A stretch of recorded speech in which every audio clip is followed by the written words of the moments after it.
सर्वमंगल मांगल्ये शिवे सर्वार्थ साधिके शरण त्र्यंबके गौरी नारायणी नमोस्तुते। नमस्कार भक्तजनों, माता रानी की कृपा आप पर सदैव बनी रहे। आइए आज हम दुर्गा सप्तशती के 11वें, 12वें और 13वें अध्याय को सुनते हैं। चैनल पर नए हैं तो चैनल को सब्सक्राइब जरूर कर ले और बेल आइकन दबाना बिल्कुल ना भूले। 11वें अध्याय में हम देवताओं द्वारा देवी की स्तुति तथा देवी द्वारा देवताओं को वरदान दिए जाने के वर्णन को सुनेंगे। मैं भुवनेश्वरी देवी का ध्यान करती हूँ। उनके श्री अंगों की आभा प्रभात काल के सूर्य के समान है और उनके मस्तक पर चंद्रमा का मुकुट है। वे उभरे हुए स्तनों और 3 नेत्रों से युक्त हैं। उनके मुख पर मुस्कान की छटा छाई रहती है और हाथों में वरद, अंकुश, पास और अभय मुद्रा शोभा पाते हैं। ऋषि कहते हैं, देवी के द्वारा वहां महादैत्यपति शुंभ के मारे जाने पर इंद्र आदि देवता अग्नि को आगे करके उन कात्यायनी देवी की स्तुति करने लगे।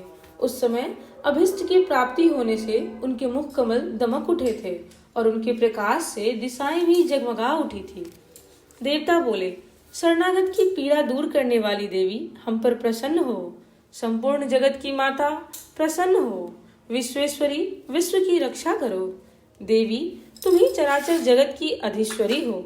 तुम इस जगत का एकमात्र आधार हो, क्योंकि पृथ्वी रूप में तुम्हारी ही स्थिति है। देवी तुम्हारा पराक्रम अलंघनीय है। तुम ही जल रूप में स्थित होकर संपूर्ण जगत को तृप्त करती हो। तुम अनंत बल संपन्न वैष्णवी शक्ति हो। तुम इस विश्व की कारणभूता परा माया हो। देवी तुमने समस्त जगत को मोहित कर रखा है।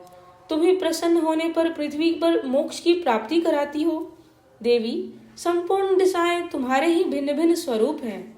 जगत में जितनी स्त्रियां हैं वे सब तुम्हारी ही मूर्तियां हैं। जगदम्ब एकमात्र तुमने ही इस विश्व को व्याप्त कर रखा है। तुम्हारी स्तुति क्या हो सकती है। तुम तो स्तवन करने योग्य पदार्थों से परे एवं परावाणी हो। जब तुम सर्व स्वरूपा देवी स्वर्ग तथा मोक्ष प्रदान करने वाली हो, तब इसी रूप में तुम्हारी स्तुति हो गई। तुम्हारी स्तुति के लिए इससे अच्छी उक्तियां और क्या हो सकती हैं। बुद्धि रूप से सब लोगों के हृदय में विराजमान रहने वाली तथा स्वर्ग एवं मोक्ष प्रदान करने वाली नारायणी देवी तुम्हें नमस्कार है। कला, काष्ठा आदि के रूप से क्रमशः परिणाम, अवस्था, परिवर्तन की ओर ले जाने वाली तथा विश्व का उपसंहार करने में समर्थ नारायणी तुम्हें नमस्कार है। नारायणी तुम सब प्रकार का मंगल प्रदान करने वाली मंगलमयी हो। कल्याण दायिनी शिवा हो। सब पुरुषार्थों को सिद्ध करने वाली शरणागत वत्सला, 3 नेत्रों वाली एवं गौरी हो। तुम्हें नमस्कार है। तुम सृष्टि, पालन और संहार की शक्तिभूता सनातनी देवी, गुणों का आधार तथा सर्वगुणमयी हो। नारायणी तुम्हें नमस्कार है। शरण में आए हुए दीनों एवं पीड़ितों की रक्षा में संलग्न रहने वाली तथा सबकी पीड़ा दूर करने वाली नारायणी देवी तुम्हें नमस्कार है। नारायणी तुम ब्रह्माणी का रूप धारण करके हंसों से जुटे हुए विमान पर बैठती तथा कुश मिश्रित जल छिड़कती रहती हो। तुम्हें नमस्कार है। माहेश्वरी रूप से त्रिशूल, चंद्रमा एवं सर्प को धारण करने वाली तथा महान वृषभ की पीठ पर बैठने वाली नारायणी देवी तुम्हें नमस्कार है। मोरों से और मुर्गों से घिरी रहने वाली तथा महाशक्ति धारण करने वाली कौमारी रूप धारणी निष्पापे नारायणी तुम्हें नमस्कार है। शंख, चक्र, गदा और सांग धनुष रूप उत्तम आयुधों को धारण करने वाली वैष्णवी शक्ति रूपा नारायणी तुम प्रसन्न हो। तुम्हें नमस्कार है। हाथ में भयानक महाचक्र लिए और दाढ़ों पर धरती को उठाए वाराही रूप धारणी कल्याणमयी नारायणी तुम्हें नमस्कार है। भयंकर नरसिंह रूप से दैत्यों के वध के लिए उद्योग करने वाली तथा त्रिभुवन की रक्षा में संलग्न रहने वाली नारायणी तुम्हें नमस्कार है। मस्तक पर किरीट और हाथ में महावज्र धारण करने वाली, सहस्त्र नेत्रों के कारण उद्दीप्त दिखाई देने वाली और वृत्रासुर के प्राणों का अपहरण करने वाली इंद्र शक्ति रूपा नारायणी देवी तुम्हें नमस्कार है। शिवदूती रूप से दैत्यों की महती सेना का संहार करने वाली, भयंकर रूप धारण तथा विकट गर्जना करने वाली नारायणी तुम्हें नमस्कार है। दाढ़ों के कारण विकराल मुख वाली, मुंडमाला से विभूषित मुंड मर्दनी चामुंडा रूपा नारायणी तुम्हें नमस्कार है। लक्ष्मी, लज्जा, महाविद्या, श्रद्धा, पुष्टि, स्वधा, ध्रुवा, महारात्रि तथा महाअविद्या रूपा नारायणी तुम्हें नमस्कार है। मेधा, सरस्वती, वरा, श्रेष्ठा, भूति, ऐश्वर्य रूपा, बाभ्रवी, भूरे रंग की अथवा पार्वती, तामसी यानी महाकाली, नियता यानी संयम परायणा तथा ईसा यानी सबकी अधीश्वरी रूपनी नारायणी तुम्हें नमस्कार है। सर्वस्वरूपा सर्वेश्वरी तथा सब प्रकार की शक्तियों से संपन्न दिव्य रूपा दुर्गे देवी सब भयों से हमारी रक्षा करो, तुम्हें नमस्कार है। कात्यायनी, यह 3 लोचनों से भूषित तुम्हारा सौम्य मुख सब प्रकार के भयों से हमारी रक्षा करे, तुम्हें नमस्कार है। भद्रकाली, ज्वालाओं के कारण विकराल प्रतीत होने वाला, अत्यंत भयंकर और समस्त असुरों का संहार करने वाला तुम्हारा त्रिशूल हमें भय से बचाए, तुम्हें नमस्कार है। देवी, जो अपनी ध्वनि से संपूर्ण जगत को व्याप्त करके दैत्यों को तेज नष्ट किए देता है, वह तुम्हारा घंटा हम लोगों को की पापों से उसी प्रकार रक्षा करे जैसे माता अपने पुत्रों की बुरे कर्मों से रक्षा करती है। चंडिके, तुम्हारे हाथों में सुशोभित खड्ग और जो असुरों के रक्त और चर्बी से चर्चित है, हमारा मंगल करे, हम तुम्हें नमस्कार करते हैं। देवी, तुम प्रसन्न होने पर सब रोगों को नष्ट कर देती हो और कुपित होने पर मनोवांछित सभी कामनाओं का नाश कर देती हो। जो लोग तुम्हारी शरण में जा चुके हैं उन पर विपत्ति तो आती ही नहीं। तुम्हारी शरण में गए हुए मनुष्य दूसरों को शरण देने वाले हो जाते हैं। देवी अंबिके, तुम अपने स्वरूप को अनेक भागों में विभक्त करके नाना प्रकार के रूपों से जो इस समय इन धर्मद्रोही महादैत्यों का संहार किया है, वह सब दूसरी कौन कर सकती थी।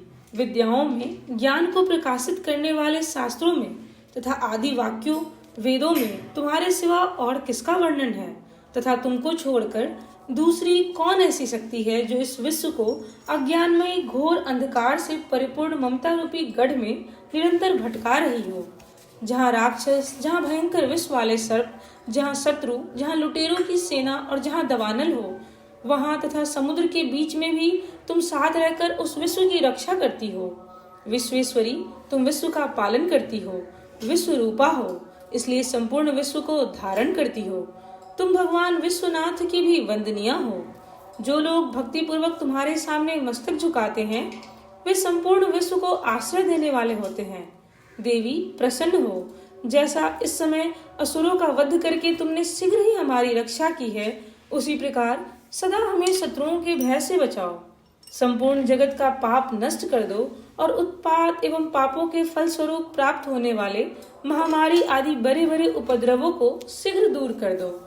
विश्व की पीड़ा दूर करने वाली देवी, हम तुम्हारे चरणों पर पड़े हुए हैं, हम पर प्रसन्न हो। त्रिलोक निवासियों की पूजनीय परमेश्वरी, सब लोगों को वरदान दो। देवी बोली, देवताओं, मैं वर देने को तैयार हूँ। तुम्हारे मन में जिसकी इच्छा हो वह वर मांग लो। संसार के लिए उस उपकारक वर को मैं अवश्य दूंगी। देवता बोले, सर्वेश्वरी, तुम इसी प्रकार तीनों लोकों की समस्त बाधाओं को शांत करो और हमारे शत्रुओं का नाश करती रहो। देवी बोली, देवताओं, वैवस्वत मनवंतर के 28वें युग में शुंभ और निशुंभ नाम के 2 अन्य महादैत्य उत्पन्न होंगे। तब मैं नंदगोप के घर में उनकी पत्नी यशोदा के गर्भ से अवतीर्ण हो विंध्याचल में जाकर रहूंगी और उक्त दोनों असुरों का नाश करूंगी। फिर अत्यंत भयंकर रूप से पृथ्वी पर अवतार ले मैं वैप्रचित नाम वाले दानवों का वध करूंगी।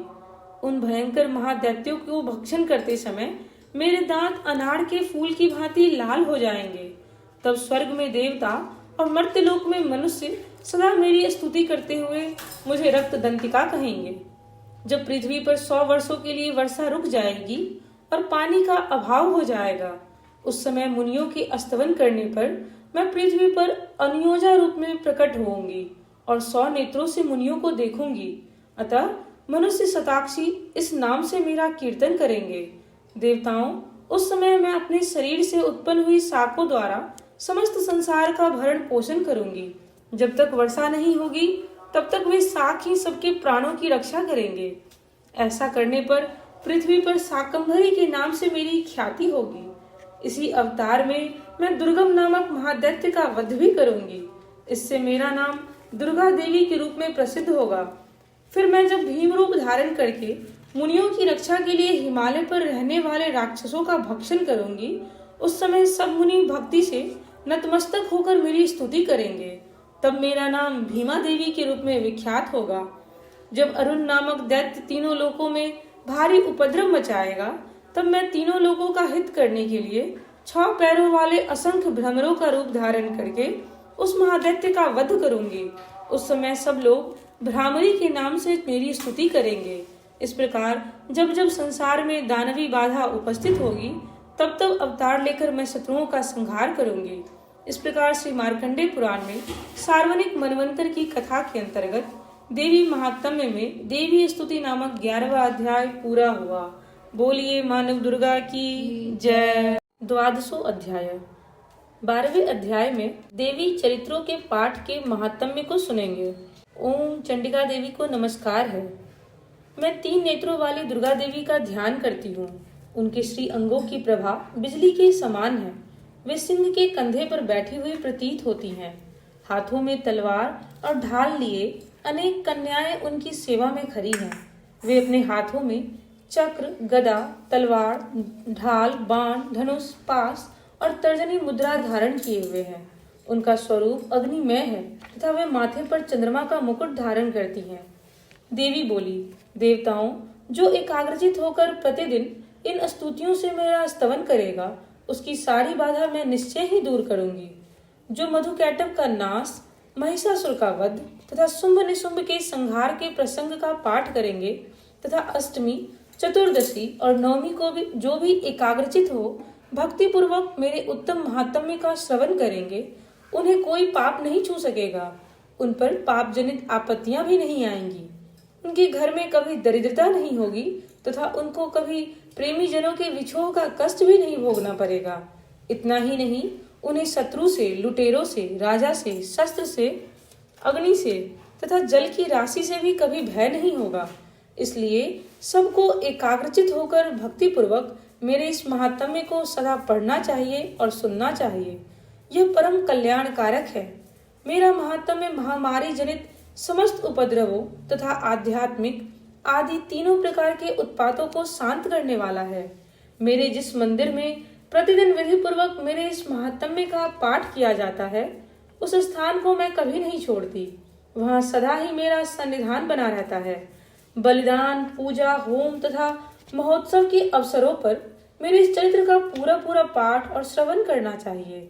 ऐसा करने पर मनुष्य विधि को जानकर या बिना जाने मेरे लिए जो बलि, पूजा या होम आदि करेगा, उसे मैं बड़ी प्रसन्नता के साथ ग्रहण करूंगी। शरत काल में जो वार्षिक महापूजा की जाती है, उस अवसर पर जो मेरे इस महात्म्य को भक्ति पूर्वक सुनेगा, वह मनुष्य मेरे प्रसाद से सब बाधाओं से मुक्त तथा धन एवं धान्य एवं पुत्र से संपन्न होगा। इसमें तनिक भी संदेह नहीं है।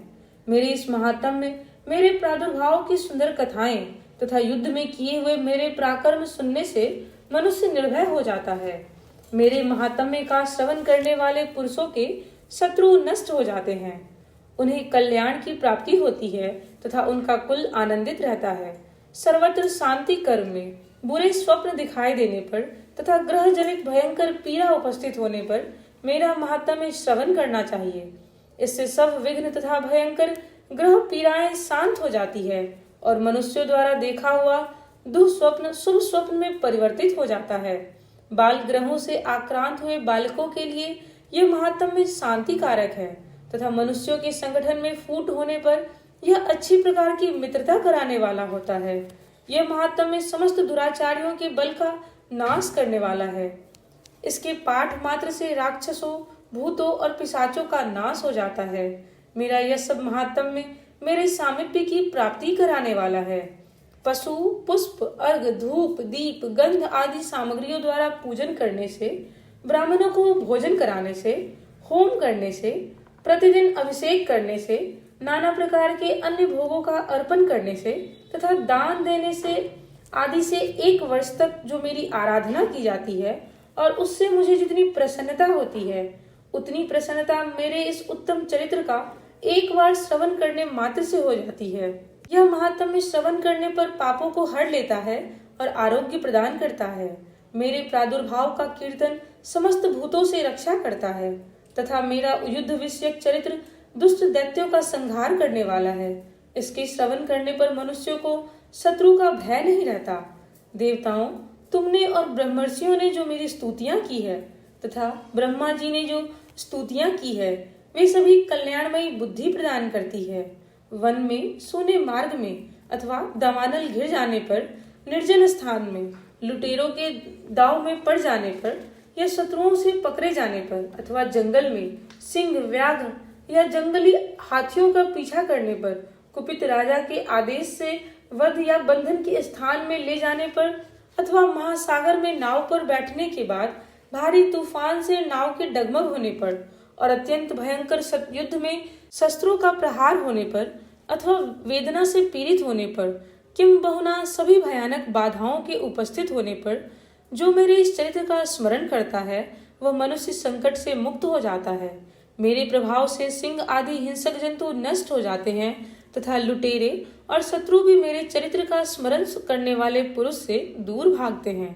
ऋषि कहते हैं, यूं कहकर प्रचंड पराक्रम वाली भगवती चंडिका सब देवताओं के देखते देखते वहीं अंतर्ध्यान हो गईं। फिर समस्त देवता भी शत्रुओं के मारे जाने से निर्भय हो पहले की भांति यज्ञ भाग का उपभोग करते हुए अपने अपने अधिकार का पालन करने लगे। संसार का विध्वंस करने वाले महाभयंकर अतुल पराक्रमी देव शत्रु शुंभ तथा महाबली निशुंभ के युद्ध में देवी द्वारा मारे जाने पर शेष दैत्य पाताल लोक में चले आए। राजन, इस प्रकार भगवती अंबिका देवी नित्य होती हुई भी पुनः पुनः प्रकट होकर जगत की रक्षा करती हैं। वे ही इस विश्व को मोहित करती हैं, वे ही जगत को जन्म देती तथा वे ही प्रार्थना करने पर संतुष्ट हो विज्ञान एवं समृद्धि प्रदान करती हैं। राजन, महाप्रलय के समय महामारी का स्वरूप धारण करने वाली वे महाकाली ही इस समस्त ब्रह्मांड में व्याप्त हैं। वे ही समय समय पर महामारी होती और वे ही स्वयं अजन्मा होती हुई भी सृष्टि के रूप में प्रकट होती हैं। वे सनातनी देवी ही समयानुसार संपूर्ण भूतों की रक्षा करती हैं। मनुष्यों के अभ्युदय के समय वे ही घर में लक्ष्मी के रूप में स्थित हो उन्नति करती हैं और वे ही अभाव के समय दरिद्रता बनकर विनाश का कारण होती हैं। धूप, पुष्प, धूप और गंध आदि से पूजन करके उनकी स्तुति करने पर वे धन, पुत्र, धार्मिक बुद्धि और उत्तम गति प्रदान करती हैं। इस प्रकार श्री मार्कंडेय पुराण में सार्वनिक मनवंतर की कथा के अंतर्गत देवी महात्म्य में फल स्तुति नामक 12वां अध्याय पूरा हुआ। बोलिए नवदुर्गा की जय। त्रयोदशो अध्याय। 13वें अध्याय में राजा सुरथ और वैश्य को देवी के द्वारा दिए गए वरदान का वर्णन सुनेंगे। ओम चंडिका देवी को नमस्कार है, जो उदय काल के सूर्य मंडल की सी कांति धारण करने वाली हैं, जिनके 4 भुजाएं और 3 नेत्र हैं तथा जो अपने हाथों में पास, अंकुश, वर एवं अभय की मुद्रा धारण किए रहती हैं। उन शिवा देवी का मैं ध्यान करती हूँ। ऋषि कहते हैं, राजन, इस प्रकार मैंने तुमसे देवी के उत्तम महात्म्य का वर्णन किया जो इस जगत को धारण करती हैं। उन देवी का ऐसा ही प्रभाव है। वे ही विद्या यानी ज्ञान उत्पन्न करती हैं। भगवान विष्णु की माया स्वरूपा उन भगवती के द्वारा ही तुम, ये वैश्य तथा अन्य विवेकी जन मोहित होते हैं, मोहित हुए हैं और आगे भी मोहित होंगे। महाराज, तुम उन्हीं परमेश्वरी की शरण में जाओ। आराधना करने पर वे ही मनुष्यों को भोग, स्वर्ग तथा मोक्ष प्रदान करती हैं। मार्कंडेय जी कहते हैं, कौस्तुकी जी मेधा मुनि के ये वचन सुनकर राजा सुरथ ने उत्तम व्रत का पालन करने वाले उन महाभाग महर्षि को प्रणाम किया। वे अत्यंत ममता और राजापहरण से बहुत खिन्न हो चुके थे। महामुने, इसलिए विरक्त होकर वे राजा तथा वैश्य तत्काल तपस्या को चले गए और वे जगदम्बा के दर्शन के लिए नदी के तट पर रहकर तपस्या करने लगे। वे वैश्य उत्तम देवी सूक्त का जप करते हुए तपस्या में प्रवृत्त हुए। वे दोनों नदी के तट पर देवी की मिट्टी की मूर्ति बनाकर पुष्प, धूप और हवन आदि के द्वारा उनकी आराधना करने लगे। उन्होंने पहले तो आहार को धीरे धीरे कम किया, फिर बिल्कुल निराहार रहकर देवी में ही मन लगाए हुए एकाग्रता पूर्वक उनका चिंतन आरंभ किया। वे दोनों अपने शरीर के रक्त से प्रेक्षित बलि देते हुए लगातार 3 वर्ष तक संयम पूर्वक आराधना करते रहे। इस पर प्रसन्न होकर जगत को धारण करने वाली चंडिका देवी ने प्रत्यक्ष दर्शन देकर कहा। देवी बोली, राजन तथा अपने कुल को आनंदित करने वाले वैश्य, तुम लोग जिस वस्तु की अभिलाषा रखते हो वह मुझसे मांगो, मैं संतुष्ट हूँ, अतः वह सब तुम्हें दूंगी। मार्कंडेय जी कहते हैं, तब राजा ने दूसरे जन्म में नष्ट न होने वाला राज्य मांगा तथा इस जन्म में भी शत्रुओं की सेना को बलपूर्वक नष्ट करके पुनः अपना राज्य प्राप्त कर लेने का वरदान मांगा। वैश्य का चित्त संसार की ओर से खिन्न एवं विरक्त हो चुका था और वे बड़े बुद्धिमान थे। अतः उस समय उन्होंने तो ममता और अहंकार रूप आसक्ति का नाश करने वाला ज्ञान मांगा। देवी बोली, राजन तुम थोड़े ही दिनों में शत्रुओं को मारकर अपना राज्य प्राप्त कर लोगे। अब वहां तुम्हारा राज्य स्थिर रहेगा। फिर मृत्यु के पश्चात तुम भगवान विश्ववान सूर्य के अंश से जन्म लेकर इस पृथ्वी पर सार्वणिक मनु के नाम से विख्यात होोगे। वैश्वर्य, तुमने भी जिस वर को मुझसे प्राप्त करने की इच्छा की है उसे देती हूँ। तुम्हें मोक्ष के लिए ज्ञान प्राप्त होगा। मार्कंडेय जी कहते हैं, इस प्रकार उन दोनों को मनोवांछित वरदान देकर तथा उनके द्वारा भक्ति पूर्वक अपनी स्तुति सुनकर देवी अंबिका तत्काल अंतर्ध्यान हो गई। इस तरह देवी से वरदान पाकर क्षत्रियों में श्रेष्ठ सुरत सूर्य से जन्म ले सार्वणिक नामक मनु होंगे। इसी प्रकार से मार्कंडेय पुराण में सार्वणिक मनवंतर की कथा के अंतर्गत देवी महात्म्य में सुरत और वैश्य को वरदान नामक 13वां अध्याय पूरा हुआ।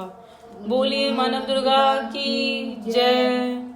आइए अंत में हम माता रानी से अपनी हुई भूल चूक के लिए क्षमा प्रार्थना करते हैं। परमेश्वरी, मेरे द्वारा रात दिन सहस्त्रों अपराध होते रहते हैं। यह मेरा दास है, यूँ समझकर मेरे उन अपराधों को तुम कृपा पूर्वक क्षमा करो। परमेश्वरी, मैं आवाहन नहीं जानती, विसर्जन करना नहीं जानती तथा पूजा करने का ढंग भी नहीं जानती, क्षमा करो। देवी सुरेश्वरी, मैंने जो मंत्रहीन, क्रियाहीन और भक्तिहीन पूजन किया है वह सब आपकी कृपा से पूर्ण हो। सैकड़ों अपराध करके भी जो तुम्हारी शरण में जा जगदम्ब कहकर पुकारता है उसे वह गति प्राप्त होती है जो ब्रह्मादि देवताओं के लिए भी सुलभ नहीं है। जगदम्बिके, मैं अपराधी हूँ किंतु तुम्हारी शरण में आई हूँ। इस समय दया का पात्र हूँ, तुम जैसा चाहो करो। देवी परमेश्वरी, अज्ञान से, भूल से अथवा बुद्धि भ्रांत होने के कारण मैंने जो न्यूनता या अधिकता कर दी हो वह सब क्षमा करो और प्रसन्न हो। सच्चिदानंद स्वरूपा परमेश्वरी, जगन माता कामेश्वरी, तुम प्रेम पूर्वक मेरी यह पूजा स्वीकार करो और मुझ पर प्रसन्न रहो। देवी सुरेश्वरी, तुम गोपनीय से भी गोपनीय वस्तु की रक्षा करने वाली हो। मेरे निवेदन किए हुए इस जप को ग्रहण करो, तुम्हारी कृपा से मुझे सिद्धि प्राप्त हो। बोलिए मानव दुर्गा की जय। धन्यवाद।